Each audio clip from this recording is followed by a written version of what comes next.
Hello everyone, সবাই কেমন আছো? আজকের দিনটা ছিল অঘ্রাণ মাসের প্রথম বৃহস্পতিবার। তাই সকালবেলা উঠি তাড়াতাড়ি সমস্ত রাস্তাঘাট ঝাঁট দিয়ে মোছামুছি পরিষ্কার পরিচ্ছন্ন করে সব কিছু গুছিয়ে নিয়েছি। ঠাকুর ঘরে এসেছি, সমস্ত কিছু গুছিয়ে দিয়েছিলাম। ফুল তুলে, ফল কেটে, চিঁড়ে প্রসাদ মা সমস্ত কিছু করে নিয়েছে। আমিও মাকে হেল্প করেছি সমস্ত ফুল তুলতে, থালা বাসন সমস্ত কিছু মেজে। মায়ের এখানে ঠাকুরকে পুজোও দেওয়া হয়ে গিয়েছে। আর এই যে ঠাকুরের নতুন ধান তুলে এনেছিলাম বাপি মাঠ থেকে, যেহেতু আজকে লক্ষ্মী গণেশ পুজো হবে তাই জন্য। মায়ের এখানে পুজোটা হতে হতে আমি যাই চালটা কুটে নিই। চাল বলতে আতপ চাল ভিজিয়ে রেখেছিলাম, ওই আলপনা দেওয়া হবে বলে। প্রত্যেক বৃহস্পতিবারই আলপনা দেওয়া হয়, মানে অঘ্রাণ পৌষের বৃহস্পতিবারগুলো। তাই আমি চালটা আগে থেকেই ভিজিয়ে রেখেছিলাম।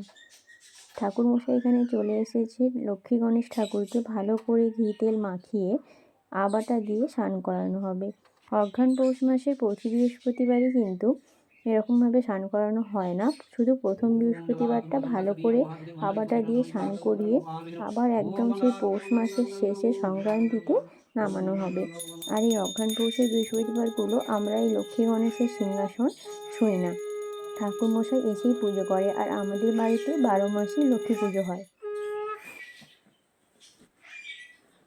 স্নান করিয়ে ভালো করে মুছিয়ে সিংহাসনে রেখে দিয়েছে। আর ওই নতুন ধানগুলো ছিঁড়ে এখানে দিয়েছে একটা শীষ। এখন এই যে সিঁদুর ভালো করে লক্ষ্মী গণেশের মূর্তিতে ঠাকুরমশাই লাগিয়ে দিচ্ছে। আর যেহেতু আমাদের পিতলের আমশাক আর পিতলের শিকডাব রয়েছে, তাই আমাদের মানে এমনি কাঁচা শিকডাব বা কাঁচা আমশাল লাগে না, ঠাকুরমশাই ওগুলো দিয়েই ঘর সাজিয়ে নেয়।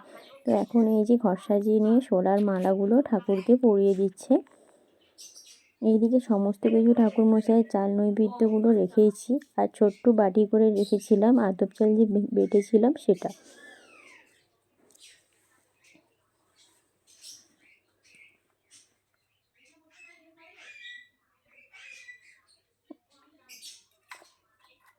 সব বাড়িতেই তো আজকের পশ্চিমবঙ্গে মানে গোটা বাংলা জুড়েই কিন্তু এই লক্ষ্মীদের সমস্ত গৃহস্থ বাড়িতে কিন্তু পুজো দেওয়া হয়ে থাকে। আগের দিন ঘর সাফ করে নেওয়া হলেও আমরা সকালবেলা উঠে কিন্তু আবারও ধুয়ে মুছে সমস্ত কিছু সাফ করে নিই। আর মাটির বাড়ি হলে সেটা গোবর দিয়ে নিকোনো হয়। আর এই যে এখানে দুটো ধানের যে ছড়া ছিল, ওগুলো ঠাকুরমশাই সিংহাসনের ঠিক ওপরটাতে বেঁধে দিচ্ছে এখন। তো যেটা বলছিলাম তোমাদের, মাটির বাড়ি হলে গোবর দিয়ে নিকোনো হয় সমস্ত কিছু জায়গা, মানে তুলসীতলা, তারপর যে ধানের খামার রাখা হয় এগুলো উনুন শাল থাকলে। আর আমাদের যেহেতু গ্যাস রয়েছে, সকালবেলায় গ্যাস পরিষ্কার করে নিয়েছে। আর রান্না এখনো বসেনি, সম্পূর্ণ নিরামিষ খেতে হবে। তো এখানে ওই যে যেটা বেটে রেখেছিলাম আতপ চালটা, ওটা একটু ছিটিয়ে দিল। আর আমরা ছোটোবেলায় দেখতাম মাটির যে পোড়ামাটির লক্ষ্মী গণেশ হয় সেগুলো কিন্তু নিয়ে আসা হতো।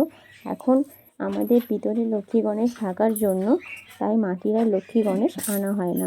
আর এই যে মালাগুলো, এগুলো কিন্তু সারা বছরই লক্ষ্মী ঠাকুর গণেশ ঠাকুর আর আমাদের বাড়িতে অনেক ঠাকুর রয়েছে, তাদের গলাতেও এই মালাগুলো রয়েছে। তো বিভিন্ন হাটে কিন্তু এই যে পোড়ামাটির লক্ষ্মী গণেশ বিক্রি হয়। আমাদের এখানেও কেশাপাটির যে হাট রয়েছে, এখানেও কিন্তু বৃহস্পতিবারের আগে যদি কোনো মঙ্গল বা শুক্রবার হাট বসে, ওখানেও কিন্তু লক্ষ্মী গণেশ বিক্রি হয়। অনেকে অনেকে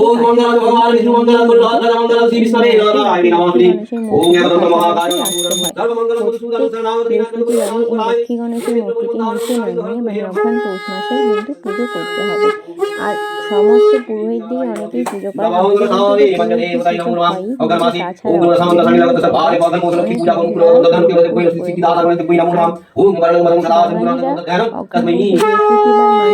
কারো বাড়িতে কিন্তু আমিষ খাওয়া হয় না। আর রাত্রিতে ভাত মুড়ি হয় না, অনেকেদের মুড়ি হলেও পিঠে বা রুটি এইসব খাওয়ার রেওয়াজ রয়েছে। কিন্তু আমাদের আজকে রাত্রে মেনুতে রুটি হবে।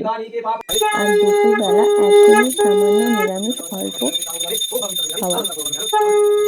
এটা কিন্তু পুরো অঘ্রাণ পৌষ মাস জুড়েই কিন্তু চলতে থাকে। তো আমাদের পুজো প্রায় শেষের পথে। পুজো হয়ে গেলে ঠাকুরমশাই এই যে সিংহাসনটা সহ এখানে কুলোটা সরিয়ে দিল। আর পুজো কমপ্লিট হওয়ার পর আমি কিন্তু একদম ঠাকুরঘর পরিষ্কার করে নিয়েছি। তো চলো, সকাল থেকে কিচ্ছু খাওয়া হয়নি। এই যে বাটার টোস্ট মা একটু করে দিয়েছিল, ওটাই একটু খেলাম।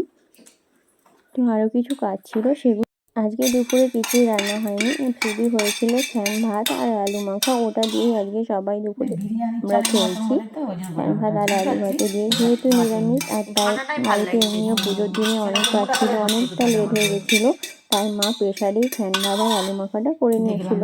তোমাদের ভিডিওটা কেমন লাগলো সেটা কিন্তু কমেন্টে অবশ্যই জানিও। ভালো লাগলে একটা লাইক, কমেন্ট আর শেয়ার করে দিও। সাবস্ক্রাইব করতে কিন্তু একদমই ভুলো না। সবাই ভালো থেকো, সুস্থ থেকো।